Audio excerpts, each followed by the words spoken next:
Duckett's Grove මේක පැරණි නිවසක් කිව්වට මේක මාලිගාවම තමයි. ඉතින් ඔයත් ඇවිත් බලන්න කාලෝ වලට. තැන ලොකු ගේට් එකක් වගේ තියෙනවා.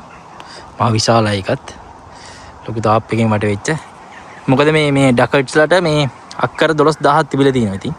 දැන් මේ ඔක්කොම මේ රජයට තමයි අයිති.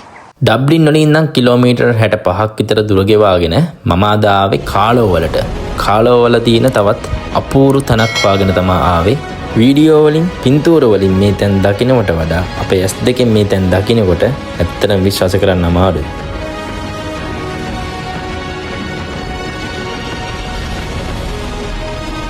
හෙලෝ ඉතින් කොහමද කට්ටියටම? ඉතින් අයර්ලන්තයේ තවත් තියෙන නොයවිත් බැරි තැනක් තමයි මෙන්න මේ ඩකට්ස් ග්‍රෝව් කියන්නේ. දැන් නම් මේක නටබුන්නලා ඉවරයි. මොකද 1933 දී ඇති වෙච්ච ගින්නකින් මේ නිවස සම්පූර්ණයෙන්ම ගිනිපත් වෙනවා.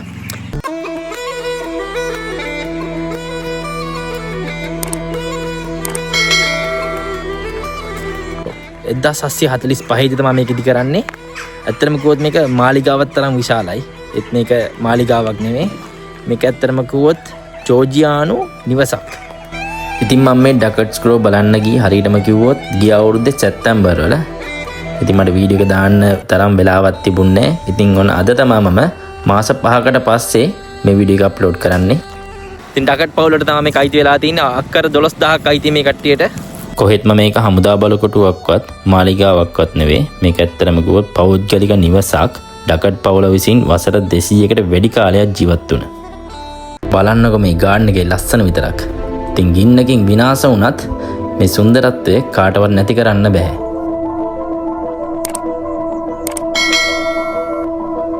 මෙතන ඔක්කොම හොඳයි. හැබැයි කවුලක් තියෙනවා. පට්ට ගඳයි. අර සත්තුන්ගේ ගඳ එනවා හොඳට. මම හිතන්නේ මේ හරියම තියෙන්නේ ගොවිපළවල් නිසා ඒ ගඳ එනවා ඇති ඉතින්. නැත්තම් මේ අයර්ලන්තේ ඉන්න ඕන සුපිරි තැනක්. අනිවාර්යයෙන්ම. හරියට මේ 1933 අප්‍රේල් 19 වන දින හවස තමයි මේ ගින්න ඇති වෙන්නේ. හරියටම කිව්වොත් අවුරුදු 93කට කලින්. ඉතින් ප්‍රදේශවාසීන් ලොකු උත්සාහයක් ගන්නවා මේ ගින්න මැඩපවත්වන්න. කෙසේ නමුත් ගින්න 20 වන දිනටත් ක්‍රියාත්මක වෙනවා. ඉතින් මේ ගින්න මැඩපවත්වන්න අපොසත් වීමෙන් මේ නිවස සම්පූර්ණයෙන්ම විනාශ වෙනවා.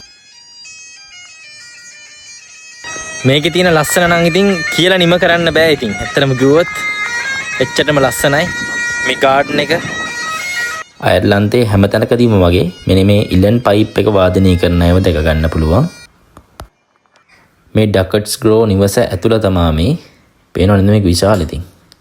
බලන්න ඉතින් කොච්චර පරණ වුණත් විනාශ වුණත් තවමත් ජීවමාන තැන්. දැක්කමත් නිකන් හරි අමුතුම හැඟීමක් තමයි දැනෙන්නේ. ඒ වගේම තමයි පුරාවෘත්තයට අනුව මේ නිවස විනාශ වෙලා තියෙන්නේ ශාපයක් නිසා කියලාත් කියනවා. ඉතින් මේ ඩකට් පවුල විලියම් ඩකට් කියන කෙනා මේ ප්‍රදේශයේ තරුණ ගැහැණු කෙනෙක් එක්ක අනියම් සම්බන්ධතාවයක් පටන් ගන්න තියෙනවා. ඇත්තටම අවාසනාවන්ත ලෙස එමේ යනවා මේ මාලිගා භූමියේම අශ්වයෙක්ගේ පිටින් වැටිලා. එම නිසා ඇගේ මව මේ මාලිගාවට සහ භූමියට ශාපයක් කරලා තිනවලු. මෙන්න මේ ඩකට්ස් ග්‍රෝව් නම් අනිවාර්යෙන් බලන්න එන්න ඕනේ. ඔයාලට මතකද මම ගිය අවුරුද්දේ ආව මේ කාලෝ වලට. කාලෝ මාලිගාව වගේ. මේක ඒ වගේ නෙමෙයි අනිවාර්යෙන්ම එන්න ඕන තැනක්. අයර්ලන්තේ මේ වගේ තැන් තියෙනවද කියලා හිතෙනවා.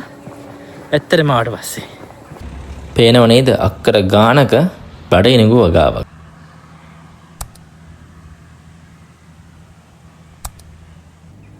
ඔයාලගේ යාළුවෝ ටිකක් සෙට් වුණා මෙන්න.